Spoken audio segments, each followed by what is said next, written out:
السلام علیکم ورحمۃ اللہ وبرکاتہ، نحمده ونصلی علی رسولہ الکریم، اما بعد فاعوذ باللہ من الشیطان الرجیم، بسم اللہ الرحمن الرحیم، رب اشرح لی صدری ویسر لی امری واحلل عقدۃ من لسانی یفقہوا قولی۔ ووضع الكتاب فترى المجرمين مشفقين مما فيه ويقولون يا ويلتنا ما لهذا الكتاب لا يغادر صغيرة ولا كبيرة إلا أحصاها ووجدوا ما عملوا حاضرا ولا يظلم ربك أحدا۔ ووضع الكتاب فترى المجرمين مشفقين مما فيه ويقولون يا ويلتنا ما لهذا الكتاب لا يغادر صغيرة ولا كبيرة إلا أحصاها ووجدوا ما عملوا حاضرا ولا يظلم ربك أحدا۔ اور کتاب رکھ دی جائے گی، پس آپ مجرموں کو دیکھیں گے کہ اس سے ڈرنے والے ہوں گے جو اس میں ہوگا، اور کہیں گے ہائے ہماری بربادی، اس کتاب کو کیا ہے، نہ کوئی چھوٹی بات چھوڑتی ہے اور نہ بڑی، مگر اس نے ضبط کر رکھا ہے، اور انہوں نے جو کچھ کیا اسے موجود پائیں گے، اور آپ کا رب کسی پر ظلم نہیں کرتا۔ اس دنیا میں انسان مختلف قسم کے کام کرتا ہے، کچھ اپنی بنیادی ضروریات پوری کرتا ہے، کچھ زندگی کے مقاصد کو پورا کرتا ہے، کچھ چھوٹے کام ہوتے ہیں، کچھ بڑے کام ہوتے ہیں۔ روزمرہ زندگی میں انسان کھاتا پیتا ہے، گھر بناتا ہے، شادی کرتا ہے، مال کمانے کے مختلف طریقے اختیار کرتا ہے۔ اسی طرح دین کے معاملے میں جو چاہتا ہے اختیار کرتا ہے، جو چاہتا ہے چھوڑ دیتا ہے یا رد کر دیتا ہے۔ پھر اپنی سوچ کے معاملے میں اپنے خیالات کے بارے میں جو چاہتا ہے سوچتا ہے، جو چاہتا ہے بولتا ہے، اور یہ بھول جاتا ہے کہ جو کچھ وہ اس دنیا میں کر رہا ہے اس کا ریکارڈ بھی تیار ہو رہا ہے، وہ سب کچھ لکھا بھی جا رہا ہے۔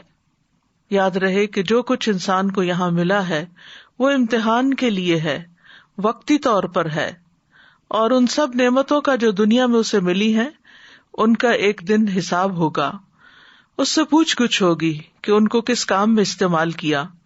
اس وقت انسان کو شدت سے احساس ہوگا کہ یا لیتنی قدمت لحیاتی، اے کاش کہ میں نے اپنی زندگی کے لیے کچھ آگے بھیجا ہوتا، کیونکہ زندگی تو اب شروع ہوئی ہے۔ اس دنیا کی زندگی میں جو کچھ دنیا کی ترقی کے لیے کیا ہوگا وہ پیچھے چھوڑ دیا، اور نامہ اعمال میں وہ سب کچھ درج ہوگا، اس کے سامنے ہوگا۔ انسان بے قرار ہو کر پکار اٹھے گا، یہ کیسی کتاب ہے جس نے نہ کوئی چھوٹی بات چھوڑی نہ کوئی بڑی، مگر اسے شمار کر رکھا ہے۔ تو آئیے دیکھتے ہیں کہ یہ کیسی کتاب ہے۔ یہ کتاب زندگی ہے جسے نامہ اعمال کہا جاتا ہے۔ تو ہمارا آج کا موضوع ہے کہ نامہ اعمال کیا ہے۔ ارشاد باری تعالیٰ ہے ووضع الکتاب، اور کتاب رکھ دی جائے گی۔ کون سی کتاب؟ کتاب زندگی، یعنی دنیا کی زندگی میں انسان نے جو کچھ بھی کیا ہوگا اس کا نامہ اعمال جو بھی فرشتوں نے تیار کیا ہوگا انسان کے دائیں یا بائیں ہاتھ میں رکھ دیا جائے گا، دے دیا جائے گا۔ فَتَرَى الْمُجْرِمِينَ مُشْفِقِينَ، تو آپ مجرموں کو دیکھیں گے کہ ڈر رہے ہوں گے، یعنی نافرمان سرکش لوگ اس کو ڈرتے ہوئے دیکھیں گے، کیونکہ انہیں معلوم ہو جائے گا، وہ اپنے جرائم دیکھ لیں گے جو انہوں نے آگے بھیجے ہوں گے۔ وَيَقُولُونَ يَا وَيْلَتَنَا مَا لِهَذَا الْكِتَابِ، اور وہ کہیں گے ہائے بربادی ہماری، ہائے افسوس ہم پر، کیا ہو گیا ہے اس کتاب کو؟ یعنی جب اس کا معائنہ کریں گے تو بول اٹھیں گے ہائے ہماری ہلاکت، اس کتاب کو کیا ہے۔ لا يغادر صغیرۃ ولا کبیرۃ الا احصاها، کہ ہماری کوئی چھوٹی بڑی چیز، کوئی بھی کام ہمارا اس نے نہیں چھوڑا، سب کا سب یہاں درج ہے۔ ووجدوا ما عملوا حاضرا، اور دنیا میں جو کچھ انہوں نے عمل کیے ہوں گے وہ سب وہاں موجود پائیں گے۔ ولا یظلم ربک احدا، اور تیرا رب کسی پر بھی ظلم نہیں کرے گا. یعنی فرشتوں نے بندوں کا نامہ اعمال جو لکھا ہوگا وہی دیا جائے گا بندوں کو، کچھ کے دائیں ہاتھ میں کچھ کے بائیں ہاتھ میں، اور جزا بھی اسی کے مطابق دی جائے گی. عمر رضی اللہ عنہ نے ابی بن کعب سے کہا، ہمیں آخرت کے بارے میں کوئی حدیث سنائے. قیامت کے دن لوح محفوظ اٹھا لی جائے گی اور مخلوق میں سے ہر ایک اپنے عمل کی طرف دیکھ رہا ہوگا. پھر وہ صحیفے لائے جائیں گے جن میں بندوں کے اعمال ہوں گے اور وہ عرش کے گرد بکھر جائیں گے. اور اسی کے بارے میں فرمایا وَوُضِعَ الْكِتَابُ فَتَرَى الْمُجْرِمِينَ. تو بات یہ ہے کہ انسان کو اپنا نامہ اعمال دیکھنا ہوگا، اور دیکھ کر وہ اپنے آپ کو ہی کوسے گا، اپنے خبیث اعمال کو دیکھ کر واویلا کرے گا اور پریشان ہوگا، اور پھر کتاب کے بارے میں کہے گا کہ اس کو کیا ہے. یاد رکھیے کہ ہمارے نامہ اعمال میں دو طرح کی چیزیں ہیں، دو طرح کے گناہ ہیں، ایک صغیرہ گناہ ہے اور ایک کبیرہ گناہ ہے. صغیرہ اور کبیرہ گناہوں سے مراد کیا ہے؟ ابن عباس اس کی مثال دیتے ہوئے کہتے ہیں کہ جیسے کبیرہ زور سے ہنسنا اور صغیرہ مسکرانا، یعنی یہی فرق ہے دونوں ہنسی کی قسمیں. یعنی یہ گناہ نہیں، ضروری نہیں کہ یہ گناہ ہو، لیکن ڈفرینشیٹ اس طرح کیا جا سکتا ہے کہ ایک ہی عمل بعض اوقات بہت سنگین ہوتا ہے اور بعض اوقات اس کا چھوٹا ورژن ہوتا ہے. سعید بن جبیر کہتے ہیں کہ صغیرہ سے مراد چھوٹے گناہ میں ملوث ہونا ہے، چھونا اور بوس و کنار کرنا، اور کبیرہ سے مراد زنا ہے. کبیرہ سے پہلے صغیرہ گناہوں کا ذکر ہے، ما لہذا الکتاب لا یغادر صغیرۃ ولا کبیرۃ. اور فضیل بن ایاز جو تھے وہ جب یہ آیت پڑھتے تھے تو کہتے تھے ہائے افسوس کہ لوگ اللہ کی بارگاہ میں کبیرہ گناہوں سے پہلے صغیرہ گناہوں کے بارے میں چیختے ہوئے شکایت کریں گے. اور پھر یہاں پر احصاها کا لفظ استعمال ہوا ہے. احصا کا مطلب ہوتا ہے اس نے شمار کر رکھا ہوگا، احاطہ کر رکھا ہوگا. کس چیز کا؟ چاہے انسان کی زبان سے کوئی لفظ نکلے یا اس کے کوئی ایکشنز ہو. امام قرطبی اپنی تفسیر میں کہتے ہیں کہ انسان کی ہر چیز اس کے ذمے لکھ دی جاتی ہے، یہاں تک کہ بیماری میں اس کا ہائے ہائے کرنا بھی لکھا جاتا ہے، یا آہ جو کرتا ہے. امام احمد کے بارے میں کہا جاتا ہے کہ وہ اپنی بیماری میں ہائے ہائے کہہ رہے تھے تو طاؤس کی طرف سے ان کو یہ بات پہنچی. طاؤس نے کہا کہ فرشتہ ہر بات لکھ لیتا ہے، یہاں تک کہ بیماری میں کی جانے والی ہائے بھی لکھتا ہے. اس کے بعد امام احمد نے کبھی ہائے ہائے نہیں کی یہاں تک کہ فوت ہو گئے، اس کی بجائے اللہ کا ذکر کرتے ہوں گے. قتادہ کہتے ہیں کہ لوگوں کو نامہ اعمال سے یہ شکایت ہوگی کہ اس نے ہر چیز کو ریکارڈ کر دیا ہے. کوئی یہ نہیں کہے گا کہ ہم پر ظلم ہوا ہے، یہ کیوں لکھا گیا. اس پر ان کو اعتراض نہیں ہوگا کہ یہ کیوں لکھا گیا، ان کو پریشانی اس بات کی ہوگی کہ ہر ہی چیز لکھی گئی، سبھی کچھ لکھا گیا. اور پھر یہ ہے کہ وہ اپنے سامنے اس کو پائیں گے. تو کسی پر بھی ظلم نہ ہوگا، نہ نیک لوگوں پر ظلم ہوگا اور نہ گناہگاروں پر ظلم ہوگا.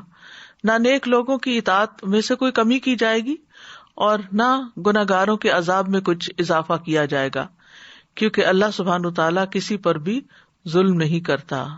ان اللہ لا یظلم مثقال ذرۃ وان تک حسنۃ یضاعفها وَيُؤْتِ مِن لَّدُنْهُ أَجْرًا عَظِیمًا. بے شک اللہ ایک ذرے کے برابر بھی ظلم نہیں کرتا، اور اگر ایک نیکی ہوگی تو اسے دگنا کر دے گا اور اپنے پاس سے بہت بڑا اجر عطا کرے گا. سورۃ الانبیاء میں آتا ہے وَنَضَعُ الْمَوَازِينَ الْقِسْطَ لِيَوْمِ الْقِیَامَةِ فَلَا تُظْلَمُ نَفْسٌ شَیْئًا وَإِنْ كَانَ مِثْقَالَ حَبَّةٍ مِّنْ خَرْدَلٍ أَتَيْنَا بِهَا وَكَفَىٰ بِنَا حَاسِبِينَ. اور ہم قیامت کے دن ایسے ترازو رکھیں گے جو عین انصاف ہوں گے، پھر کسی شخص پر کچھ بھی ظلم نہ کیا جائے گا، اور اگر رائی کے ایک دانے کے برابر عمل ہوگا تو ہم اسے بھی لے آئیں گے، اور ہم حساب لینے والے کافی ہیں. عبداللہ بن انیس کہتے ہیں کہ انہوں نے نبی صلی اللہ علیہ وسلم کو فرماتے ہوئے سنا کہ اللہ قیامت کے دن بندوں کو اکٹھا کرے گا، یا یہ فرمایا کہ لوگوں کو برہنہ جسم بے ختنہ بے زر پر جمع فرمائے گا. وہ کہتے ہیں کہ ہم نے کہا کہ بہمن کا کیا معنی ہے، یعنی جو اس حدیث میں لفظ استعمال ہوا ہے. آپ نے فرمایا کہ ان کے پاس کچھ بھی نہ ہوگا، یعنی سوائے اعمال نامے کے اب ان کے پاس کوئی چیز نہیں ہوگی. پھر اللہ انہیں ایسی آواز میں پکارے گا کہ اس کو دور والا اس طرح سنے گا جیسے کہ قریب والا سن رہا ہو. فرمائے گا میں دیان. دیان کا معنی ہوتا ہے زبردست اور خیر و شر کا بدلہ لینے والا. میں دیان ہوں، میں بادشاہ ہوں. کسی جہنم والے کو حق نہیں کہ وہ جہنم میں داخل ہو اور اس کا کسی جنتی کے پاس حق ہو، یہاں تک کہ میں اسے اس سے بدلہ دلوا دوں. اور کسی جنتی کو جنت میں داخل ہونے کا حق نہیں، اور یہ کہ اس کا کسی جہنمی کے پاس حق ہو، یہاں تک کہ میں اس سے اس کا بدلہ دلوا دوں، اگرچہ وہ ایک تمانچہ ہی کیوں نہ ہو، ایک تھپڑ ہی کیوں نہ ہو. وہ کہتے ہیں ہم نے کہا یہ کس طرح ہوگا جبکہ ہم برہنہ جسم بے ختنہ اور بے زر و پر آئیں گے؟ آپ نے فرمایا نیکیوں اور برائیوں کا معاملہ اور تبادلہ ہوگا. یعنی کسی سے اس کا مال نہیں لیا جائے گا کیونکہ مال تو ہوگا ہی نہیں، تو نیکیاں اعمال نامے ہی ایکسچینج ہو جائیں گے. جس کے اوپر کسی نے ظلم کیا ہوگا اس کی نیکیاں مظلوم کو مل جائیں گی. تو یہ نامہ اعمال دراصل ہے کیا؟ یہ وہ نامہ اعمال ہے جو فرشتے لکھتے ہیں بنی آدم کے تمام اعمال، خیر کے بھی اور شر کے بھی. ان نامہ اعمال کو تیار کرنے کے لیے فرشتے مقرر کیے گئے ہیں جن کو کرام کاتبین کہا جاتا ہے. قرآن مجید میں آتا ہے سورۃ قاف میں وَلَقَدْ خَلَقْنَا الْإِنسَانَ وَنَعْلَمُ مَا تُوَسْوِسُ بِهِ نَفْسُهُ وَنَحْنُ أَقْرَبُ إِلَيْهِ مِنْ حَبْلِ الْوَرِيدِ إِذْ يَتَلَقَّى الْمُتَلَقِّيَانِ عَنِ الْيَمِينِ وَعَنِ الشِّمَالِ قَعِيدٌ مَا يَلْفِظُ مِنْ قَوْلٍ إِلَّا لَدَيْهِ رَقِيبٌ عَتِيدٌ. اور بلا شبہ یقیناً ہم نے انسان کو پیدا کیا اور جو کچھ اس کے دل میں وسوسہ گزرتا ہے اسے بھی ہم جانتے ہیں. یعنی صرف زبانی باتیں ہی نہیں بلکہ اندر کے خیالات بھی، نیتیں بھی. اور ہم اس کی رگے جان سے بھی زیادہ اس کے قریب ہیں. جب اس کے ہر قول و فعل کو دو لینے والے لیتے ہیں جو دائیں طرف اور بائیں طرف بیٹھے ہیں، وہ کوئی بات منہ سے نہیں نکالتا مگر اس کے پاس ایک تیار نگران ہوتا ہے. تو گویا زبان سے نکلنے والا ہر جملہ، ہر لفظ، ہر آہ، ہر ہائے، ہر چیز لکھی جاتی ہے. یعنی تیار نگران بیٹھا ہوتا ہے جو فوراً جھپٹ لیتا ہے، ہر کلام لکھ لیتا ہے خواہ وہ اچھا ہو یا برا ہو. یہاں تک کہ فرشتہ اس کی یہ بات بھی لکھ لیتا ہے جب انسان کہتا ہے میں نے کھایا، میں نے پیا، میں گیا، میں آیا، میں نے دیکھا، یہ سب باتیں بھی وہ لکھتے جاتے ہیں. یہاں تک کہ جب جمعرات کا دن آتا ہے پھر اس کے قول اور عمل پیش کیے جاتے ہیں. تو جس قول یا فعل میں بھلائی یا شر ہوتا ہے اس کو باقی رہنے دیا جاتا ہے اور باقی کی تمام چیزیں ختم کر دی جاتی ہیں. اور اللہ کے اس فرمان سے یہی مراد ہے یمحو اللہ ما یشاء ویثبت وعندہ ام الکتاب. اللہ مٹا دیتا ہے جو چاہتا ہے اور ثابت رکھتا ہے، یعنی جو چاہتا ہے، اور اسی کے پاس ہے اصل کتاب. معمر کہتے ہیں کہ حسن بصری نے یہ آیت تلاوت کی عن الیمین وعن الشمال قعید، کہ جو دائیں طرف اور بائیں طرف بیٹھے ہیں. تو کہتے ہیں کہ اے ابن آدم، میں نے تمہارے لیے تمہارے صحیفے کو کھول دیا اور تمہارے ساتھ دو معزز فرشتے مقرر کیے گئے، ان میں سے ایک تمہارے دائیں طرف ہے اور ایک تمہارے بائیں طرف ہے. تو جو تمہارے دائیں طرف ہے وہ تمہاری نیکیوں کو ریکارڈ کرتا ہے اور جو بائیں طرف ہے برائیوں کو ریکارڈ کرتا ہے. بس جو چاہو عمل کرو، تھوڑا کرو یا زیادہ کرو، یہاں تک کہ جب تم مر جاؤ گے تو تمہارا نامہ اعمال لپیٹ دیا جائے گا، پھر وہ تمہاری گردن میں تمہارے ساتھ تمہاری قبر میں ڈال دیا جائے گا، یہاں تک کہ قیامت کے دن ایک ایسی کتاب کی صورت میں نکالا جائے گا جسے تم کھلا ہوا پاؤ گے اور کہا جائے گا اقرأ کتابک کفا بنفسک الیوم علیک حسیبا. اپنی کتاب پڑھ لو، آج تم خود اپنے آپ پر بطور محاسب خود ہی حساب لینے والے کافی ہو. اللہ کی قسم اس ہستی نے تمہارے ساتھ انصاف ہی کیا ہے کہ اس نے خود ہی تمہیں تمہارا محاسب بنا دیا. لکھنے والے فرشتوں کی صفات قرآن مجید میں بیان ہوئی ہیں. وَإِنَّ عَلَيْكُمْ لَحَافِظِينَ كِرَامًا كَاتِبِينَ يَعْلَمُونَ مَا تَفْعَلُونَ. حالانکہ بلا شبہ تم پر یقیناً نگہبان مقرر ہیں جو بہت عزت والے ہیں، لکھنے والے ہیں، وہ جانتے ہیں جو تم کرتے ہو. پھر اللہ تعالیٰ سے فرشتے پوچھ کر بھی لکھتے ہیں. رسول اللہ صلی اللہ علیہ وسلم نے فرمایا فرشتے عرض کرتے ہیں اے رب تیرا فلاں بندہ گناہ کرنے کا ارادہ کر رہا ہے. اللہ باوجود اس کے کہ اسے خوب دیکھ رہا ہوتا ہے فرشتے سے فرماتا ہے کہ اس کی نگرانی کرتے رہو. اگر یہ گناہ کر بیٹھے تو صرف اتنا ہی لکھنا جتنا اس نے کیا، اور اگر گناہ چھوڑ دے تو اس کے لیے نیکی لکھ دینا، کیونکہ اس نے گناہ میری وجہ سے چھوڑا ہے۔ بائیں فرشتے کی ایک خاص ذمہ داری ہے۔ رسول اللہ صلی اللہ علیہ وسلم نے فرمایا، بے شک بائیں طرف والا فرشتہ 6 گھڑیاں مسلمان گناہگار بندے سے اپنا قلم اٹھائے رکھتا ہے، یعنی گناہ کرنے کے بعد بھی وہ 6 گھڑیاں قلم اٹھائے رکھتا ہے۔ پھر اگر وہ شرمندہ ہو اور اللہ سے اس گناہ سے استغفار کر لے تو وہ قلم رکھ دیتا ہے، لکھتا نہیں، ورنہ ایک گناہ لکھ دیتا ہے۔ اسی طرح جو لوگ سو رہے ہوں، نابالغ بچے، مجنون اور پاگل، جب تک کہ انہیں ہوش نہ آ جائے، ان سب سے بھی قلم اٹھا لیا گیا ہے۔ ان کے اعمال نامے نہیں لکھے جاتے کیونکہ ان کو تو کچھ سمجھ ہی نہیں۔ تو نامہ اعمال کس لیے لکھے جائیں گے؟ تاکہ وہ انسان پر گواہ بن سکیں۔ رسول اللہ صلی اللہ علیہ وسلم نے فرمایا، بے شک اللہ تعالیٰ فرماتے ہیں، اے میرے بندو، یہ تمہارے اعمال ہیں کہ جنہیں میں تمہارے لیے شمار کر رہا ہوں، پھر میں تمہیں ان کا پورا پورا بدلہ دوں گا۔ تو جو آدمی بہتر بدلہ پائے وہ اللہ کا شکر ادا کرے، اور جو بہتر بدلہ نہ پائے تو وہ اپنے ہی نفس کو ملامت کرے۔ یعنی خود انسان کے لیے یہ سب کچھ لکھوایا جا رہا ہے تاکہ کل کو انسان انکار نہ کر سکے کہ میں نے تو یہ کیا ہی نہیں تھا۔ ذرہ برابر خیر و شر بھی نامہ اعمال میں محفوظ کر لیا جاتا ہے۔ سورۃ الزلزلہ میں آتا ہے، فَمَن يَعْمَلْ مِثْقَالَ ذَرَّةٍ خَيْرًا يَرَهُ وَمَن يَعْمَلْ مِثْقَالَ ذَرَّةٍ شَرًّا يَرَهُ، جس نے ذرہ بھر نیکی کی ہوگی وہ اسے دیکھ لے گا، اور جس نے ذرہ بھر بدی کی ہوگی وہ بھی اسے دیکھ لے گا۔ نیکیاں اور گناہ دونوں لکھے جائیں گے۔ ابن عباس سے روایت ہے کہ رسول اللہ صلی اللہ علیہ وسلم اپنے رب تبارک و تعالیٰ سے روایت کرتے ہوئے فرماتے ہیں کہ بے شک اللہ نے نیکیاں اور برائیاں لکھی، پھر ان کو بیان فرمایا، پس جس نے کسی نیکی کا ارادہ کیا لیکن اس پر عمل نہ کر سکا، اللہ نے اس کے لیے اپنے پاس ایک مکمل نیکی کا بدلہ لکھا۔ اگر اس نے ارادے کے بعد عمل بھی کر لیا تو اللہ تعالیٰ نے اپنے پاس اس کے لیے 10 نیکیوں سے لے کر 700 تک، بلکہ اس سے بھی زیادہ لکھا۔ اور جس نے کسی برائی کا ارادہ کیا پھر اس پر عمل نہیں کیا تو اللہ نے اس کے لیے اپنے پاس ایک مکمل نیکی لکھی، اور اگر اس نے ارادے کے بعد اس پر عمل بھی کر لیا تو اللہ نے اس کے لیے صرف ایک برائی لکھی۔ اسی طرح بیماری یا سفر کی وجہ سے اگر کوئی شخص کوئی کام نہیں کر سکتا تو وہ اس کے لیے لکھ دیا جاتا ہے، یعنی اگر نہیں بھی کر پا رہا تو بھی جو صحت کی حالت میں اور گھر میں رہتے ہوئے وہ کرتا تھا، وہ سفر کی حالت میں بھی وہ سارے اعمال اس کے نامہ اعمال میں لکھے چلے جاتے ہیں۔ رسول اللہ صلی اللہ علیہ وسلم نے فرمایا، جب کوئی بندہ بیمار ہوتا ہے یا سفر میں جاتا ہے تو اس کے وہ تمام اعمال لکھ دیے جاتے ہیں جو وہ حالت قیام اور زمانہ تندرستی میں کیا کرتا تھا۔ رسول اللہ صلی اللہ علیہ وسلم نے یہ بھی فرمایا کہ جب مسلمان آدمی بیمار ہوتا ہے تو اللہ تعالیٰ اعمال لکھنے والے فرشتوں سے کہتے ہیں کہ یہ بندہ اپنی صحت مندی میں جو بہترین اعمال کرتا تھا ان کے مطابق اس کا اجر و ثواب لکھتے جاؤ، یہاں تک کہ میں اسے شفا عطا کر دوں۔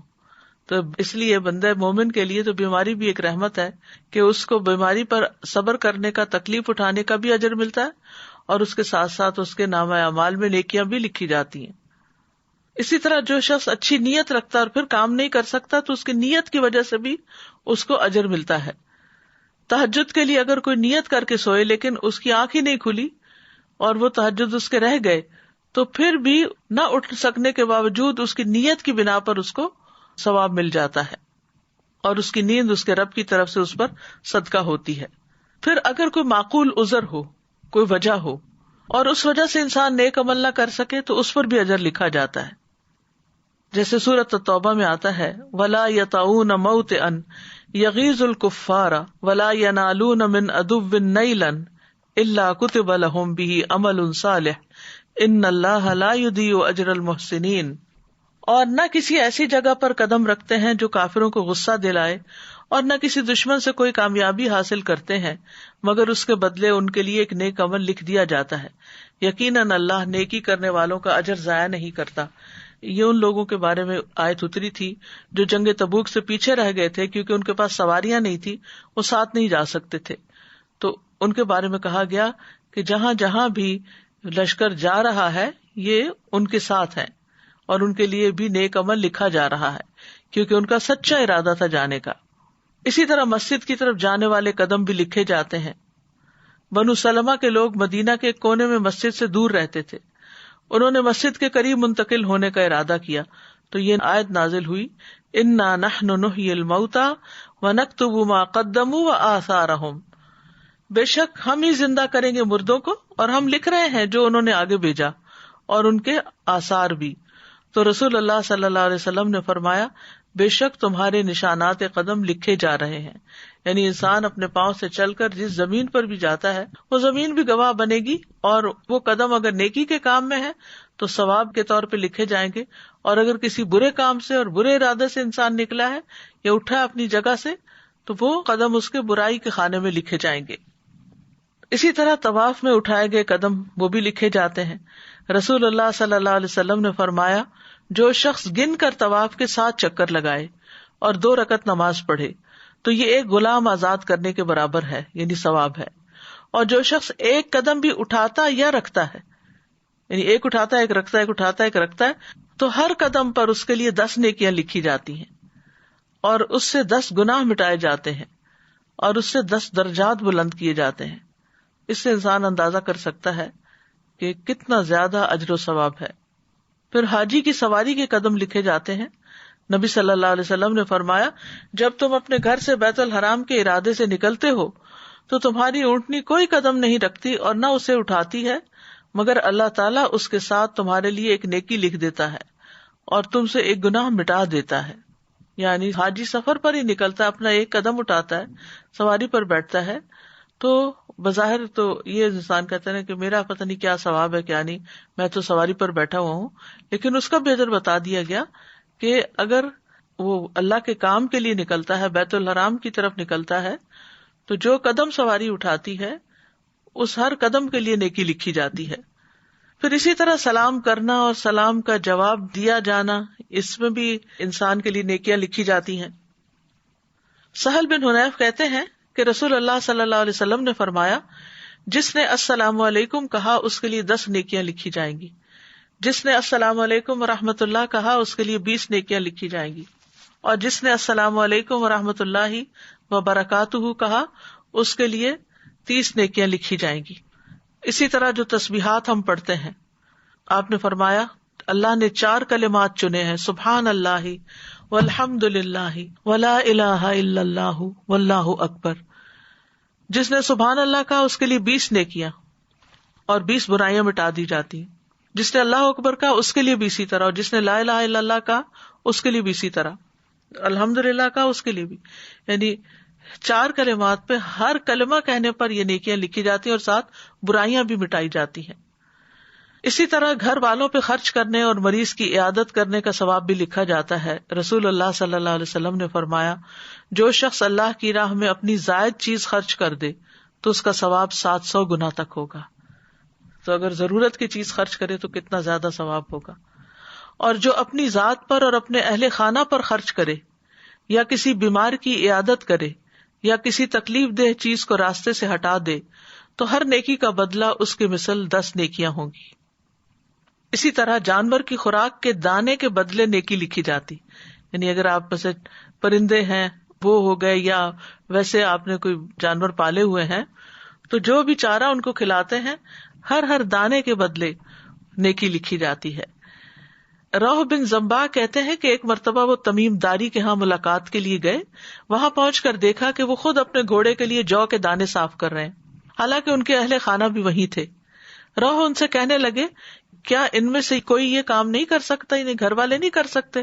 تمیم نے فرمایا، کیوں نہیں، لیکن بات یہ کہ میں نے رسول اللہ صلی اللہ علیہ وسلم کو فرماتے ہوئے سنا کہ جو مسلمان اپنے گھوڑے کے لیے جو کے دانے صاف کرے پھر اسے وہ کھلا دے تو اس کے لیے ہر دانے کے بدلے میں ایک نیکی لکھی جائے گی. پھر اسی طرح اللہ کے راستے میں رکھے گئے جانور کے آثار لکھے جانا. پہلے زمانے میں تو ظاہر ہے کہ جانوروں کے اوپر سواری کی جاتی تھی، آج کے دور میں گاڑیاں ہیں، تو اسی اعتبار سے جو شخص نیکی کے کاموں کے لیے اپنی سواری رکھتا ہے تو اس کے لیے اسی طرح اجر ہے. پھر اسی طرح لوگوں کو معاف کرنا لکھا جاتا ہے. رسول اللہ صلی اللہ علیہ وسلم نے فرمایا، تم سے پہلے آدمیوں میں سے ایک آدمی کا حساب لیا گیا تو اس کے پاس کوئی نیکی نہیں تھی مگر یہ کہ وہ لوگوں سے لین دین کیا کرتا تھا. وہ مالدار آدمی تھا، اپنے غلاموں کو حکم دیتا کہ وہ تنگ دست سے درگزر کریں، یعنی جو حالات تنگ ہے، نہیں دے سکتا قرضہ، واپس نہ دے، یا کوئی چیز خریدنا چاہتا ہے اور پیسے نہیں ہے اس کے پاس، تو اس کو چھوڑ دیں، آدھے چھوڑ دیں، پورے چھوڑ دیں. اور اللہ تبارک و تعالیٰ نے فرمایا ہم اس بات کے زیادہ حقدار ہیں کہ تم بھی اس سے درگزر کرو، یعنی فرشتوں سے کہا کہ تم بھی اس سے درگزر کرو. پھر اسی طرح لوگوں کی تکلیف پریشانی دور کرنا یہ بھی لکھا جاتا ہے. رسول اللہ صلی اللہ علیہ وسلم نے فرمایا جو شخص کسی مسلمان کی کسی پریشانی کو دور کرتا ہے اللہ تعالیٰ قیامت کے دن اس کی پریشانی کو دور کرے گا، اور جو کسی مسلمان کی پردہ پوشی کرتا ہے اللہ تعالیٰ قیامت کے دن اس کی پردہ پوشی فرمائے گا، یعنی اس کے عیب ظاہر نہیں کرے گا. اس لیے بہت ضروری ہے کہ انسان دوسروں کی غیبت نہ کرے، دوسروں کی عیب جوئی نہ کرے، دوسروں کی برائیاں کسی اور کے سامنے ظاہر نہ کرے. تو راستے سے تکلیف دہ چیز ہٹانا. رسول اللہ صلی اللہ علیہ وسلم نے فرمایا جس نے مسلمانوں کے راستے سے تکلیف دہ چیز ہٹائی، کوئی فرنیچر ہے، کوئی اینٹ پتھر ہے، کسی قسم کی کوئی بھی چیز، اللہ اس کے لیے ایک نیکی لکھے گا، اور جس کے لیے اللہ نیکی لکھ دیتا ہے اسے اس کی وجہ سے جنت میں داخل کر دیتا ہے. پھر جس طرح نیکیاں لکھی جاتی ہیں اس طرح گناہ بھی لکھے جاتے ہیں، تو اس سے بھی ڈرنا چاہیے. چھوٹے چھوٹے گناہ بھی لکھے جاتے ہیں. نبی صلی اللہ علیہ وسلم نے حضرت عائشہ سے فرمایا اے عائشہ معمولی گناہوں سے اپنے آپ کو بچاؤ، کیونکہ اللہ عز و جل کے ہاں ان کی بھی تفتیش ہو سکتی ہے. پھر آنکھ کی خیانت بھی لکھی جاتی ہے. رسول اللہ صلی اللہ علیہ وسلم نے حضرت علی سے فرمایا اے علی نامحرم عورت پر ایک نظر پڑ جائے تو دوبارہ نہ ڈالو، کیونکہ پہلی نظر تمہیں معاف ہے، دوسری نہیں. پھر رازوں اور سرگوشیوں کا لکھا جانا، یعنی راز اور وسپرنگ جو ہے، یعنی چپکے چپکے جو باتیں کی جاتی ہیں یہ بھی فرشتے سن لیتے ہیں اور وہ بھی لکھ لیتے ہیں. سورۃ زخرف میں آتا ہے ام یحسبون انا لا نسمع سرهم ونجواهم بلا ورسلنا لدیہم یکتبون، یا وہ گمان کرتے ہیں کہ بے شک ہم ان کا راز اور ان کی سرگوشی نہیں سنتے، کیوں نہیں، اور ہمارے بھیجے ہوئے ان کے پاس لکھتے رہتے ہیں. بلا ورسلنا لدیہم یکتبون. پھر معمولی خیانتیں بھی لکھی جاتی ہیں. نبی صلی اللہ علیہ وسلم مال غنیمت میں سے ایک جانور کی پیشانی کے بال پکڑتے اور فرماتے اس میں سے میرا بھی وہی حصہ ہے جو تم میں سے کسی کا ہے، سوائے خمس کے، اور وہ بھی تم پر ہی لوٹا دیا جاتا ہے، لہذا دھاگا اور سوئی یا اس سے بھی کم درجے کی چیز ہو تو واپس کر دو، اور خیانت سے بچو کیونکہ وہ قیامت کے دن خائن کے لیے باعث عار و ندامت ہوگی. پھر اسی طرح مسجد میں گندگی پھیلانا بھی لکھا جاتا ہے. نبی صلی اللہ علیہ وسلم نے فرمایا میری امت کے اعمال مجھ پہ پیش کیے گئے، نہیں لکھے ہوئے، پیش کیے گئے، دکھائے گئے، تو میں نے ان کے برے اعمال میں سے مسجد میں تھوکنا اور اس کا دفن نہ کرنا پایا. پھر غلاظت پھیلانا. نبی صلی اللہ علیہ وسلم نے فرمایا جس شخص نے قبلہ رخ تھوک دیا وہ قیامت کے دن اس حال میں آئے گا کہ اس کا تھوک اس کی دونوں آنکھوں کے درمیان ہوگا، یعنی پیشانی پہ لگا ہوا ہوگا. پھر اسی طرح تنہائی میں کیے گئے حرام کام بھی لکھے جاتے ہیں. قیامت کے دن نامہ اعمال کس طرح پیش ہوگا اس کے بارے میں ہے کہ سب سے پہلے لوگ قبروں سے اٹھائے جائیں گے. جب سور پھونکا جائے گا تو لوگ قبروں سے اٹھ کر حشر کے میدان میں پہنچنا شروع کر دیں گے. وَنُفِخَ فِي الصُّورِ فَإِذَا هُم مِّنَ الْأَجْدَاثِ إِلَىٰ رَبِّهِمْ يَنْسِلُونَ. ساری مخلوق کو اکٹھا کر لیا جائے گا، ایک فرد بھی باقی نہ رہے گا. وَيَوْمَ نُسَيِّرُ الْجِبَالَ وَتَرَى الْأَرْضَ بَارِزَةً وَحَشَرْنَاهُمْ فَلَمْ نُغَادِرْ مِنْهُمْ أَحَدًا.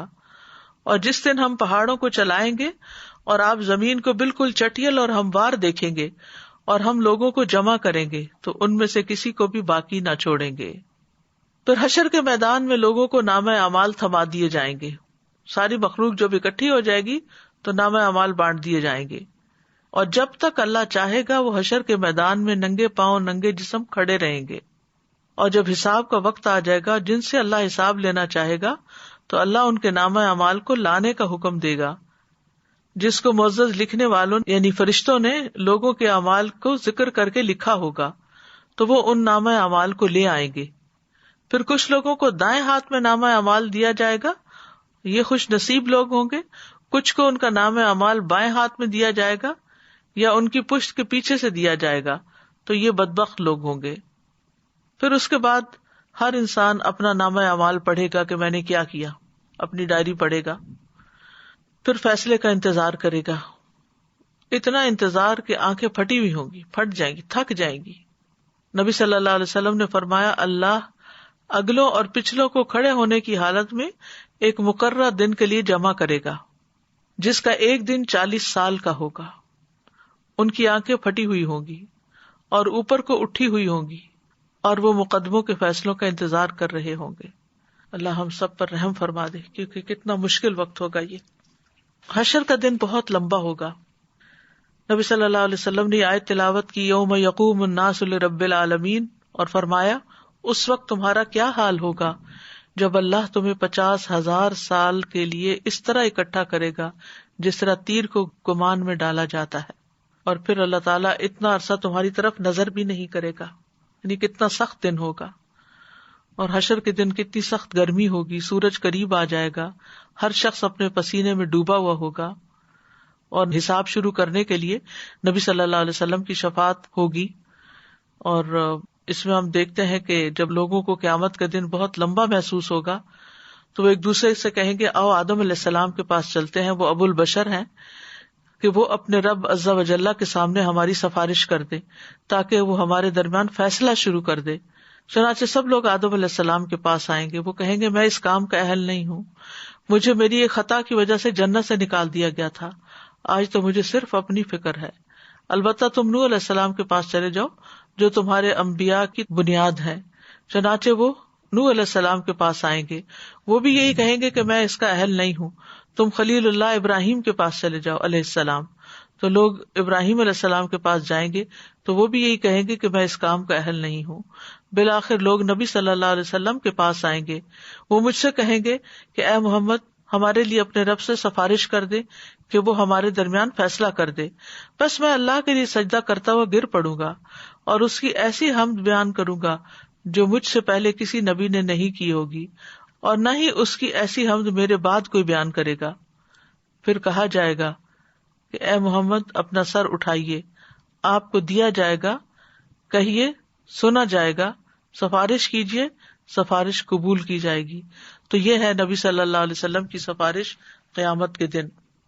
پھر ہر امت کو بھی اس کے نامہ اعمال کی طرف بلایا جائے گا، کل امت تدعی الی کتابھا۔ پھر جس کے دائیں ہاتھ میں نامہ اعمال دیا گیا اس کا حساب آسان ہوگا، اور جس کا نامہ اعمال بائیں ہاتھ میں دیا جائے گا تو وہ ہلاکت کو پکارے گا اور بھڑکتی آگ میں داخل ہوگا۔ دائیں ہاتھ میں نامہ اعمال ملنے والے خوش بخت ہوں گے۔ فَأَمَّا مَنْ أُوتِيَ كِتَابَهُ بِيَمِينِهِ فَيَقُولُ هَاؤُمُ اقْرَءُوا كِتَابِيَهْ إِنِّي ظَنَنْتُ أَنِّي مُلَاقٍ حِسَابِيَهْ فَهُوَ فِي عِيشَةٍ رَاضِيَةٍ۔ سو جسے اس کا نامہ اعمال اس کے دائیں ہاتھ میں دیا گیا تو وہ کہے گا کہ لو پکڑو میرا نامہ اعمال، یقیناً میں نے سمجھ لیا تھا، یعنی مجھے یقین تھا کہ بے شک میں اپنے حساب سے ملنے والا ہوں۔ پس وہ ایک خوشی والی زندگی میں ہوگا، ایک بلند جنت میں ہوگا۔ اور بائیں ہاتھ میں جن کو ملے گا وہ حسرتوں کا شکار ہوں گے۔ وہ کہے گا کاش مجھے میرا نامہ اعمال نہ دیا جاتا، اور کاش میں یہ نہ جانتا کہ میرا حساب کیا ہے۔ اے کاش وہ موت کام تمام کر دینے والی ہوتی، یعنی جو میں مر گیا تھا بس وہیں سے کام ختم ہو جاتا، میرا مال کسی کام نہ آیا، میری حکومت مجھ سے برباد ہو گئی۔ پھر اللہ تعالیٰ حق کے ساتھ فیصلے کریں گے، نامہ اعمال سامنے ہوگا، انبیاء گواہ ہوں گے، نامہ اعمال سامنے کھولا جائے گا۔ وَكُلَّ إِنسَانٍ أَلْزَمْنَاهُ طَائِرَهُ فِي عُنُقِهِ وَنُخْرِجُ لَهُ يَوْمَ الْقِيَامَةِ كِتَابًا يَلْقَاهُ مَنْشُورًا اقْرَأْ كِتَابَكَ كَفَى بِنَفْسِكَ الْيَوْمَ عَلَيْكَ حَسِيبًا۔ اور ہم نے ہر انسان کا نصیب اس کی گردن میں لازم کر دیا ہے۔ قیامت کے دن ہم اس کے لیے ایک کتاب نکالیں گے جسے وہ کھلی ہوئی پائے گا۔ اپنی کتاب پڑھ، آج تو خود اپنے آپ پر بطور محاسب کافی ہے، یعنی ہر انسان اپنا حساب خود کر لے گا کہ وہ کیا ڈیزرو کرتا ہے۔ تمام اعمال سامنے حاضر کر دیے جائیں گے۔ یوم تجد کل نفس ما عملت من خیر محضرا وما عملت من سوء۔ جس دن ہر شخص حاضر کیا ہوا پائے گا جو اس نے نیکی میں سے کیا اور جو بھی اس نے برائی میں سے کیا، اور چاہے گا کاش اس کے اور برائی کے درمیان دور کا فاصلہ ہوتا۔ انسان کو اس کے اگلے پچھلے تمام اعمال بتا دیے جائیں گے۔ يُنَبَّأُ الْإِنسَانُ يَوْمَئِذٍ بِمَا قَدَّمَ وَأَخَّرَ۔ انسان اپنی کتاب پڑھے گا، پوشیدہ باتیں ظاہر ہوں گی۔ يَوْمَئِذٍ تُعْرَضُونَ لَا تَخْفَى مِنكُمْ خَافِيَةٌ۔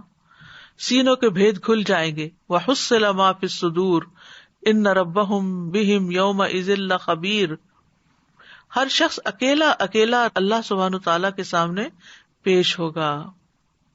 نامہ اعمال کی جانچ پڑتال ہوگی، منہ پہ مہر لگ جائے گی، اعضاء گواہی دیں گے، اور سب سے پہلے جو چیز انسان کی بولے گی وہ اس کی ران اور ہتھیلی ہوگی. نیتوں سے حساب کا آغاز ہوگا. قیامت کے دن سب سے پہلے جس کے خلاف فیصلہ کیا جائے گا وہ شہید ہوگا. اس کو نعمتیں یاد کرائی جائیں گی، پوچھا جائے گا نعمتوں کو پا کر کیا کیا. وہ کہے گا میں نے تیرے راستے میں لڑائی کی، یہاں تک کہ مجھے شہید کر دیا گیا. اللہ تعالیٰ فرمائے گا تو نے جھوٹ بولا، تم اس لیے لڑے تھے کہ تمہیں بہادر کہا جائے، سو کہہ دیا گیا. یعنی سب سے پہلے حساب ان سے شروع ہوگا.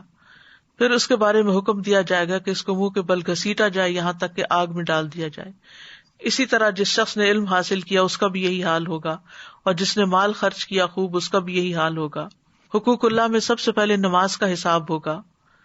پھر اسی طرح مومن کے گناہوں کو پیش کیا جائے گا اور وہ ڈر رہا ہوگا. اللہ سبحانہ وتعالیٰ اسے اس کے گناہوں کا اقرار کروائے گا. پھر اللہ تعالیٰ فرمائے گا کیا تو پہچانتا ہے ان کو؟ وہ کہے گا اے رب میں پہچانتا ہوں. اللہ تعالیٰ فرمائے گا میں نے دنیا میں تیرے گناہوں پہ پردہ ڈالا اور آج کے دن تیرے گناہوں کو معاف کرتا ہوں. پھر اسے اس کی نیکیوں کا اعمال نامہ دے دیا جائے گا. کفار اور منافقین کی اعلانیہ تذلیل کی جائے گی. پکار کر بلایا جائے گا اور کہا جائے گا یہ ہیں وہ لوگ جنہوں نے اللہ پہ جھوٹ باندھا. اللہ سبحانہ وتعالیٰ بہت باریک بینی سے حساب کریں گے. حقداروں کے حقوق کے لیے بار بار پیشی ہوگی. پھر اسی طرح ظلم کی وجہ سے قیامت کے دن نیکیاں مٹ جائیں گی. عبداللہ بن مسعود کہتے ہیں نبی صلی اللہ علیہ وسلم نے فرمایا بے شک شیطان سرزمین عرب پر بتوں کی عبادت سے مایوس ہو چکا ہے، لیکن وہ اس کے علاوہ تم سے معمولی برائیاں کروا کر راضی ہو جائے گا، اور وہ معمولی برائیاں قیامت کے دن ہلاک کر دینے والی ہوں گی. اپنی طاقت کے مطابق ظلم سے بچو، کیونکہ بندہ قیامت کے دن نیکیاں لے کر آئے گا اور وہ سمجھے گا کہ وہ نجات دلا دیں گی، اور دوسرا بندہ مسلسل کہہ رہا ہوگا اے رب تیرے اس بندے نے مجھ پہ ظلم کیا تھا، تو اللہ تعالیٰ فرمائے گا اس کی نیکیوں میں سے مٹا دو. اور اسی طرح ہوتا رہے گا یہاں تک کہ گناہوں کی وجہ سے اس کی ایک نیکی بھی باقی نہ رہے گی.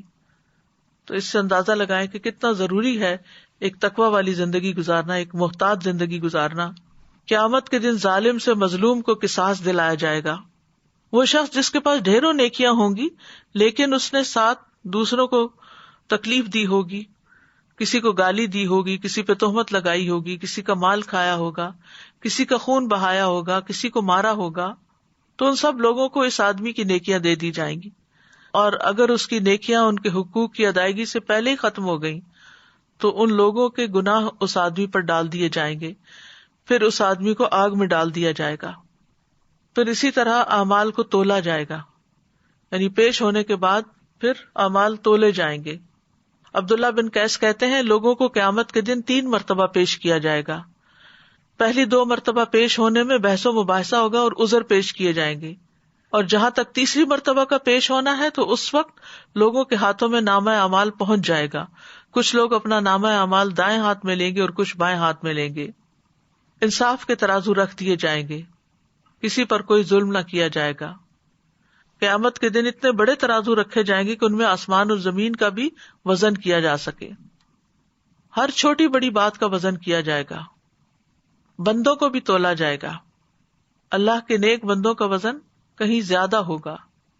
ابن مسعود سے روایت ہے کہ ایک مرتبہ وہ پیلو کی مسواک چن رہے تھے. ان کی پنڈلیاں پتلی تھی، جب ہوا چلتی تو وہ لڑکھڑانے لگتے. لوگ یہ دیکھ کر ہنسنے لگے. تو آپ نے پوچھا تم کیوں ہنس رہے ہو؟ لوگوں نے کہا اللہ کے نبی ان کی پتلی پتلی پنڈلیاں دیکھ کر. آپ نے فرمایا اس ذات کی قسم جس کے ہاتھ میں میری جان ہے، یہ دونوں پنڈلیاں میزان میں احد پہاڑ سے بھی زیادہ بھاری ہیں. دنیا میں تو ہمیں وزن زیادہ ہونے کی پریشانی ہو جاتی ہے، لیکن وہاں وہ خوش قسمت ہوگا جس کا وزن نیکیوں کی وجہ سے، اچھے اعمال کی وجہ سے زیادہ ہوگا. جو لوگ اللہ کی آیات کا انکار کرتے ہیں، اس کی ملاقات کا انکار کرتے ہیں، انہیں ان کے نیک اعمال کا کوئی بدلہ نہیں ملے گا، ضائع ہو جائیں گے، کیونکہ ایسے لوگ ہمیشہ جہنم میں رہیں گے. پھر اسی طرح میزان میں بھاری اعمال کون سے ہیں؟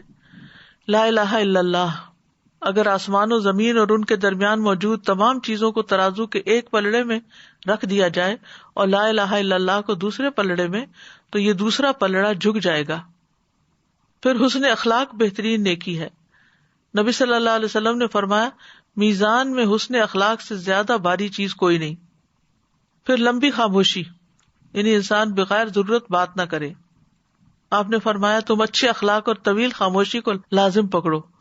اس ذات کی قسم جس کے ہاتھ میں میری جان ہے، مخلوقات نے کوئی ایسا عمل نہیں کیا جو ان دو نیکیوں کے برابر ہو۔ کون سی دو نیکیاں؟ اچھے اخلاق اور طویل خاموشی۔ پھر اسی طرح دو کلمات ترازو میں بہت بھاری ہیں اور زبان پہ ہلکے ہیں لیکن رحمان کو بہت عزیز ہیں، سبحان اللہ العظیم سبحان اللہ و بحمدہ۔ پھر میزان کو آدھا بھر دینے والا عمل کیا ہے؟ ایک دفعہ سبحان اللہ کہنا۔ میزان کو پورا بھرنے والا عمل الحمدللہ ہے۔ سبحان اللہ نصف میزان بھرتا ہے اور الحمدللہ پورا۔ پھر اسی طرح نماز جنازہ ادا کرنا اور دفنانے تک ساتھ رہنا، یہ احد پہاڑ سے زیادہ وزنی عمل ہے۔ اسی طرح اولاد کی وفات پر ماں باپ کا صبر ہو تو وہ بھی میزان میں بہت بھاری ہے، اور ہمیں اس کے لیے دعائیں بھی کرنی چاہیے۔ ربنا لا تزغ قلوبنا بعد اذ ہدیتنا وہب لنا من لدنک رحمہ انک انت الوہاب ربنا انک جامع الناس لیوم لا ریب فیہ ان اللہ لا یخلف المیعاد۔ اے ہمارے رب، ہمارے دل ٹیڑھے نہ کر اس کے بعد کہ تو نے ہمیں ہدایت دی، اور اپنے پاس سے رحمت عطا فرما، بے شک تو ہی بے حد عطا کرنے والا ہے۔ اے ہمارے رب، بے شک تو سب لوگوں کو اس دن کے لیے جمع کرنے والا ہے جس میں کوئی شک نہیں، بے شک اللہ وعدے کی خلاف ورزی نہیں کرتا۔ دنیا اور آخرت میں بھلائی کی دعا کرنی چاہیے۔ ربنا آتنا فی الدنیا حسنۃ وفی الآخرۃ حسنۃ وقنا عذاب النار۔ اے ہمارے رب، ہمیں دنیا میں بھی بھلائی عطا فرما اور آخرت میں بھی بھلائی عطا فرما، اور ہمیں آگ کے عذاب سے بچا لے۔ یعنی دنیا میں نیکی کرنے کی توفیق دے اور آخرت میں ان نیکیوں کا بدلہ بھی عطا فرما۔ اللہ سے عافیت مانگنی چاہیے۔ اللہم انی اسألک العافیۃ فی الدنیا والآخرہ۔ پھر اللہ تعالیٰ سے جنت کے قریب لے جانے والے اعمال کا سوال کرنا چاہیے۔ اللہم انی اسألک الجنۃ وما قرب الیہا من قول او عمل واعوذ بک من النار وما قرب الیہا من قول او عمل۔ پھر آخرت کے دن کی رسوائی سے بچنے کی دعا مانگنا۔ ربنا وآتنا ما وعدتنا علی رسلک ولا تخزنا یوم القیامہ انک لا تخلف المیعاد۔ اللہم لا تخزنی یوم القیامہ اللہم انی اعوذ بک من ضیق الدنیا و ضیق یوم القیامہ۔ کرنے کے کام یہ ہے کہ انسان اس بات کا احساس کرے کہ نیک اعمال لکھے جائیں گے اور برے اعمال بھی لکھے جائیں گے، لہٰذا ہر چیز جب لکھی جائے گی تو مجھے نیکیاں زیادہ کرنی ہے اور برائیاں چھوڑ دینی ہے۔ یہ سوچتے رہنا ہے کہ آج عمل کا وقت ہے، اس لیے نامہ اعمال میں زیادہ سے زیادہ نیک اعمال ہوں۔ پھر اپنے نامہ اعمال کو دیکھ کر خوش ہونے کے لیے کثرت سے استغفار کریں۔ عبداللہ بن بسر کہتے ہیں، نبی صلی اللہ علیہ وسلم نے فرمایا، مبارک ہو اس کو جو اپنے نامہ اعمال میں کثرت سے استغفار پائے، یعنی زیادہ سے زیادہ استغفار کرنا چاہیے۔ دنیا میں ہی اپنا محاسبہ کر لینا چاہیے، اپنی ذات کا خود محاسبہ کرنا چاہیے۔ حسن بصری کہتے ہیں کہ مومن اپنی ذات پر نگران ہے، وہ اللہ عز و جل کے لیے اپنا محاسبہ کرتا ہے، اور اپنا محاسبہ ایسے کریں جیسے کسی دوسرے انسان کا محاسبہ کیا جاتا ہے، اور دنیا میں ہی اپنے حقوق کی معافی مانگ لیں، یعنی دوسروں سے اپنے حقوق معاف کروا لیں، یعنی اگر ان کے حق میں کوئی کمی ہوئی ہو۔ نبی صلی اللہ علیہ وسلم نے فرمایا، جس نے اپنے کسی بھائی پہ ظلم کیا ہو تو اسے چاہیے کہ اس سے دنیا میں ہی معاف کرا لے، اس لیے کہ آخرت میں روپے پیسے نہیں ہوں گے، اس سے پہلے معاف کرا لے کہ اس کے بھائی کے لیے اس کی نیکیوں میں سے حق دلایا جائے گا، اور اگر اس کے پاس نیکیاں نہ ہوں گی تو اس مظلوم بھائی کی برائیاں اس پہ ڈال دی جائیں گی۔ انسان سوچ سمجھ کر یہ زندگی بسر کرے، تقوی والی زندگی بسر کرے، اور کوئی ایسا کام نہ کرے کہ جو انسان کی حسنات کی بجائے سیئات میں لکھا جائے۔ اور اس میں نیت کا بھی بہت بڑا عمل دخل ہے۔ بظاہر دیکھنے میں کچھ کام بہت اچھے لگتے ہیں، لیکن حقیقت میں وہ دائیں طرف لکھے جانے کی بجائے نیت کی خرابی کی وجہ سے بائیں طرف لکھے جائیں گے. اللہ تعالیٰ ہمیں محفوظ رکھے. وآخر دعوانا ان الحمد للہ رب العالمین. سبحانک اللہم وبحمدک اشہد ان لا الہ الا انت استغفرک واتوب الیک. السلام علیکم ورحمۃ اللہ وبرکاتہ.